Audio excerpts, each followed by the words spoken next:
Hello friends, welcome to our channel to box office. কথা বলবো মির্জা এই মুভির 51 দিনের কালেকশন নিয়ে, রাজকুমার এই মুভির 51 দিনের কালেকশন নিয়ে। আপনি জানিয়ে দিই, সুপারস্টার সাকিব খান স্যার অভিনীত রাজকুমার ফিল্মটি বক্স অফিসে ব্লকবাস্টার কালেকশন করছে। ফ্যামিলির সাপোর্ট, আপনারা জানেন, ভালোবাসায় রাজকুমার কিন্তু নিজেদের 51 দিন এবং 50 দিন কমপ্লিট করেছে। 50 দিন রান করার পরে 50 ডেজ সেলিব্রেশন কিন্তু হয়েছে এবং সাকিবিয়ান যারা আপনারা জানেন সুপারস্টার মেগাস্টার সাকিব খান স্যারের ফ্যান বেস, তার ফ্যান ক্লাব, তারা কিন্তু 50 ডেজ সেলিব্রেশন করেছে।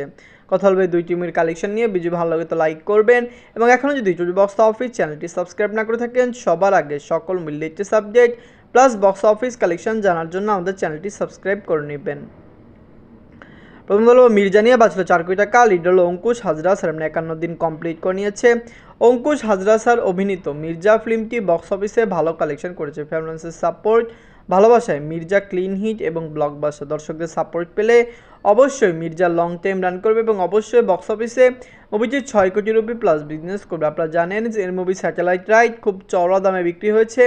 স্যাটেলাইট রাইট থেকে মির্জা একটি ভালো আয় করে নিয়েছে। নিজেদের 51 দিনে ওয়েস্ট বেঙ্গল থেকে আয় করেছে 3 লক্ষ টাকা। টোটাল এমএ কালেকশন হলো 5 কোটি 21 লক্ষ টাকা। আপনারা যদি এখনও মির্জা না থাকেন, দেখবেন অঙ্কুশ হাজরা স্যার অভিনীত মির্জা ফিল্মটি কেমন হয়েছে, লং টাইম রান মুভিটি কত টাকা আয় করতে পারে। আমরা এক্সপেক্ট করছি মির্জা লং টাইম রান করবে এবং বক্স অফিস থেকে মুভিটি 6 কোটি রুপি প্লাস বিজনেস করে নেবে। এখানে তারপর রাজকুমার নিয়ে বাঁচল 10 কোটি টাকা। লিড হলো সুপারস্টার সাকিব খান স্যার, 51 দিন কমপ্লিট করে নিয়েছে।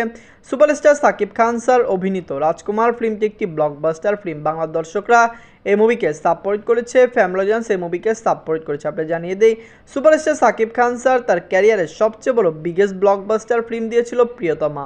প্রিয়তমার পরে রাজকুমার রিলিজ হয়েছে। রাজকুমারের হাইপ ছিল আকাশচুম্বী।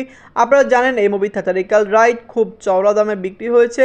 ভার্সেটাইল মিডিয়া এই মুভি থিয়েটারিক্যাল রাইট সাইন করেছে খুবই বেশি টাকা করে এবং মুভিটি মাল্টিপ্লেক্স সিনেপ্লেক্সেতে ভালো কালেকশন করলো।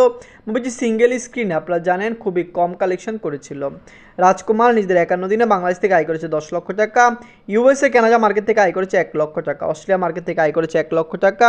মুভিটি ইউনাইটেড আরব থেকে আয় করেছে 2 লক্ষ টাকা। ইউকে থেকে আয় করেছে 1 লক্ষ টাকা।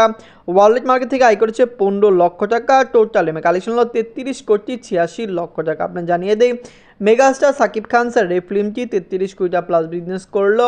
মুভিটি এখনও মালয়েশিয়া, সিঙ্গাপুর এবং ইন্ডিয়াতে রিলিজ হওয়ার কথা রয়েছে, যেখানে আপনারা জানেন ফ্রান্সও মুভিকে রিলিজ করার কথা চলছে। যদি ফ্রান্সে রাজকুমার রিলিজ করতে পারে, ফ্রান্স থেকেও মুভিটি একটি ভালো কালেকশন এনে দিবে। রাজকুমার মির্জা এই দুই টিমের মধ্যে সবচেয়ে সেরা বাংলা মুভি কোনটি, কোন মুভিটি বিগেস্ট ব্লকবাস্টার, কোন মুভিটি ফ্লপ, কমেন্ট করে জানিয়ে দিয়েন। ধন্যবাদ।